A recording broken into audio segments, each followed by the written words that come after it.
What's up, guys? Paulie Malignaggi, Paulie TV. You know what? I got some thoughts. We got some more news about the DKO Fight League. Some according to the boxing scene article, there's some numbers being discussed and whatnot. I saw Pacquiao Al-Sheikh saying that the article on boxing scene is not factually correct, which I kind of doubt, because Pacquiao Al-Sheikh was also the same guy who was saying Crawford Madrimov was sold out last year when it wasn't. And then it comes out, more news came out, they were giving away tickets, so on and so forth. So I'm not saying that he's definitively a liar. I'm just saying that, I think all promoters, and he's a promoter at this point, they look to protect their market, protect their investment, and protect their image, so to speak. Here's what the article does say. And, from all intents and purposes, we're hearing he's saying it's not true, but we're also not hearing any counter information either, right? So the minimums seem pretty generic for a standard contract, especially for a standard contract where you're turning pro. They don't seem very, very attractive to established fighters. For example, I guess the high on the high end, the $750,000 purse on the high end, though, if those are minimums, and they're your minimums are always your minimums, and you usually get paid your minimums in boxing contracts when you're coming up the ladder until you reach a championship level, where then there is sort of a fair market value paid to you according to the opposition, according to the level of star that you've become, according to the level of star that you're fighting against. So there's usually a fair market value there that comes into play at the very top, right? When your minimums come into play at the very top, at the championship level. But the lower levels, it's sort of standard for the most part for most promoters, for most prospects anyway. So let's look at the lower levels. $20,000 for prospects. Beginning, they'll get a $5,000 signing bonus, 3-year contract plus 2 or something like that. Seems pretty standard, especially for the market value of 2025. I think they had about $125,000 if you're ranked in the top 5 of their rankings. Obviously, being that the money is based on their personal rankings, this is also a league, whether you want to admit it or not. This is what would be defined as a league, I think. And also, that comes into play where the article makes a good point by Lance Pugmire. That can be manipulated as well. Let's face it. We've seen in the UFC when Dana White has a hard-on for a certain fighter and he doesn't like him because he turned down a certain fight, he kind of puts him on the bench or he removes him from the rankings. We've sort of seen that happen in some instances, and Dana will obviously deny he did it for that reason. He'll say it was for another reason and so on and so forth. But I think the logic and common sense for anybody that's followed the UFC, they've seen that happen, where you wind up on the wrong side of Dana White's temper. So you're at the mercy of basically where he puts you in the rankings and what he's going to pay you, because you're in that quote unquote league. So I think when you're creating this in boxing, you're kind of creating a similar situation here. Where he may have his favorites. Who knows? He may like a guy better, and he may rank him in the top 5, even if he may not belong in the top 5. Or he may have a guy that belongs in the top 5. He may not like him, and he may not rank him in the top 5. Who makes the rankings? I don't know who makes the rankings in this league. I assume it's somebody with Dana who has the hierarchy there.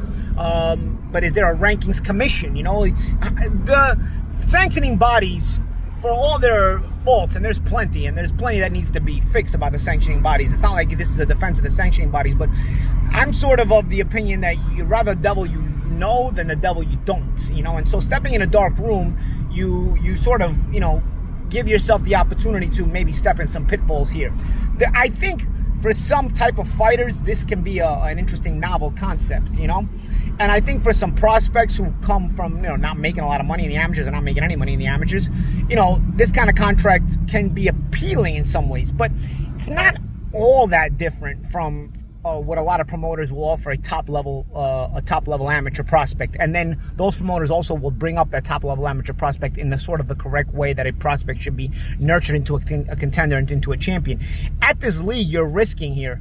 You may get paid a little better, but not a lot better at that level. I mean, it's not like the numbers that I saw are that much better for prospects than they are for high level prospects than they are for high-level prospects in the regular world of boxing from the mainstream promoters, at least if you sign with a Top Rank or a PBC or a Matchroom or so on, or Queensberry or so on and so forth. If you sign with that level of promoter, those contracts usually can sort of be similar. Maybe not as quite as good depending on the level of prospect you are, but I think you can get sort of similar, but it'll be a safer journey up the ladder. I'm not saying, you know, you'll fight bums. Top Rank, for example, you know, for me, learn how to nurture the prospects the best way. They go from prospect to contender to champion in the best way out of all the promoters, in my opinion. But even the other top promoters, they've built guys out of the amateurs from the prospect stage to the pro stages to the contender stages to the championship stages.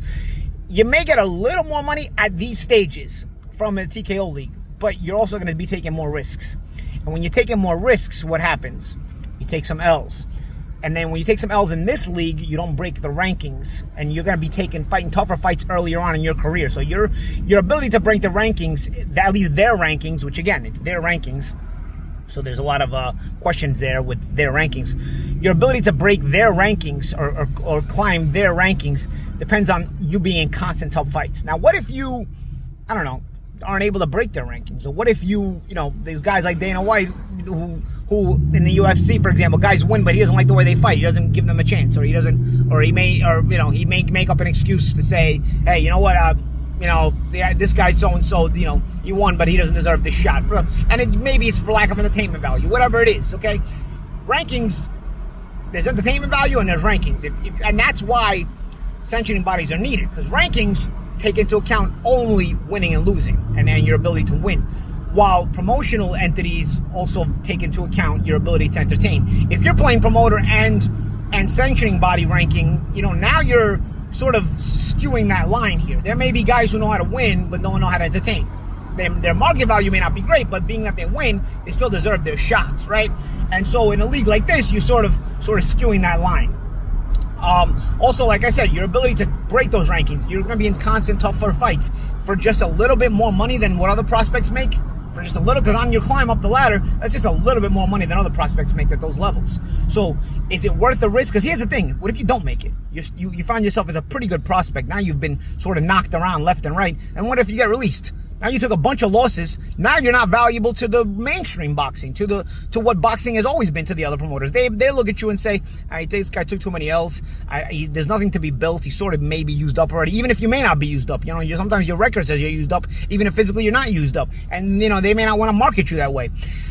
There's a lot of risk here for just a little more money as a prospect. When you get to the high levels, I don't know if the minimums that they're showing, which is like at the high level 750,000, I don't know if that is guaranteed or just a minimum. I don't know as far as what the information I'm given. If it's a minimum and then there's a fair market value according to, you know, the opposition, the level of star, the level of show that it is, the level of pay-per-view that it might be, and you're have the ability to negotiate higher plus points, okay, it's different. But if it's the UFC model, which we got a UFC guy in Dana White, it may be that's what you're getting, maybe plus a point or two on pay-per-views. You know what I'm saying? Like, think about it.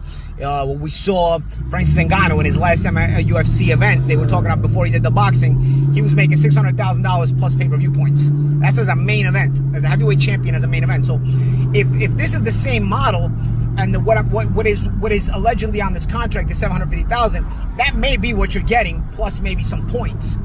And if you're that level of star, you may be able to deserve more money, but it may not even be negotiable. I don't know. I'm just putting out thinking points here based on the information that's being printed. If it is untrue, they can go sue boxing scene, I guess, but I don't know. As far as what I saw, the guy said it's a factually untrue article, but then he didn't give any counterpoints. He didn't give where the factually untrue article, what the untrue parts of the article was. And it seems that the article was using sources and references on a regular basis as part of the article. Some of them obviously didn't want to be named. They wanted to be named, remain anonymous. And if those are false quotes, well, you can go after it. But I don't know. This article made a lot of sense as far as you know, what the market value could be, because it's similar to a market value that you see in a lot of prospects in boxing, but at the same time maybe a little better, and so that can be something that can be a selling point to prospects. But again, is it worth the risk? Is it worth the risk? At the highest level, also, there's still some question marks. And also, he's signing big-name fighters like Canelo, who to me sold out completely and just went there just for the money. Because the way you're going to treat Canelo is not the way you're going to treat any of your champions that you build from there. So he just took the money just to again, sell out, even though he didn't need the money. And I think now where you kind of sell out boxing, because you basically go to the evil empire for the money that you don't even need. But again, I get it. There's no such thing as extra money. But that guy has shown already in his choice of opposition and what he does and the way he moves that he cares nothing about boxing. He's just about himself. So that also doesn't surprise me. But having said that, you use these shiny objects like a Canelo Alvarez, maybe like an Artur Beterbiev, maybe a Virgil Ortiz. You know, you're not going to pay them the same way as this league would get paid. Maybe those you actually pay them, continue to pay them the way you've been paying these superstars, so that, you know, you can show them as the shiny object. You can show them as the selling point to the prospects you're trying to sell. Hey, look at this, look what I got over here. You know, you can be on their undercards, you can be on their shows. Again, these are all just talking points, and I'm thinking out loud.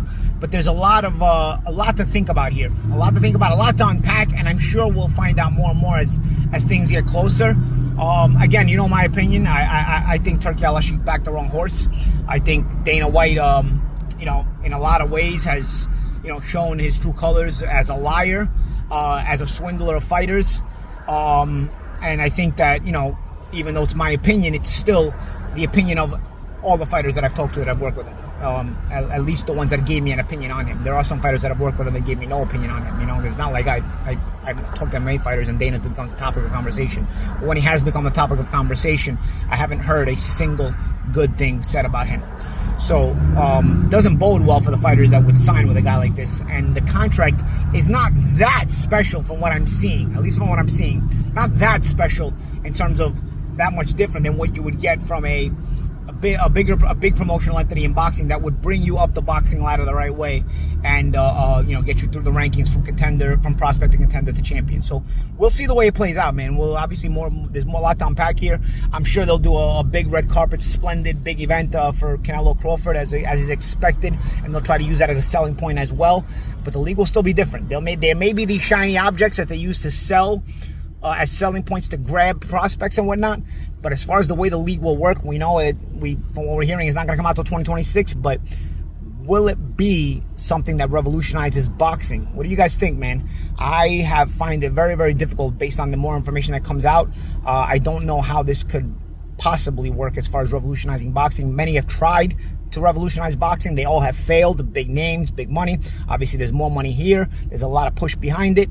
But you still have to have a know-how. And Dana White has zero experience in an open market like boxing. It was a closed market in MMA. It was a new sport in MMA. It was a lot different. You're not going to be able to do what you did in MMA in boxing. You're not going to be able to buy out the competition. And there is a long-standing tradition of boxing in the way that it runs that did not exist in MMA when the Fertittas and Dana White came in and entered the fray in a brand new sport. So there's a lot to unpack here. I want to know some opinions, guys. Let me know what you think. Will this be good for boxing? Will this give an opportunity to, you know, will this be, I think this could be good for some fighters, but I think overall it's not going to revolutionize much, and it's not gonna be a great opportunity for most fighters. I think there are guys that could enter this fray, but that may be able to do pretty good. But then again, those same fighters may make a lot more money signing with major mainstream promoters in boxing if they come up in the traditional way in boxing. Because like I said, those promoters have a history of knowing how to create champions. You know, companies like Top Rank especially, but then there's the Matchrooms, the PBCs, even Queensberry, Frank Warren. You know, he's been around a long time. But we'll see, man. We'll see how it plays out. Like I said, a lot to unpack here. I'm still thinking out loud as I'm talking, and I'm sure there's a lot to be thought about and a lot of opinions that are going to be generated in the coming days, months, and in the next year. I'm Paulie Malignaggi. This is Paulie.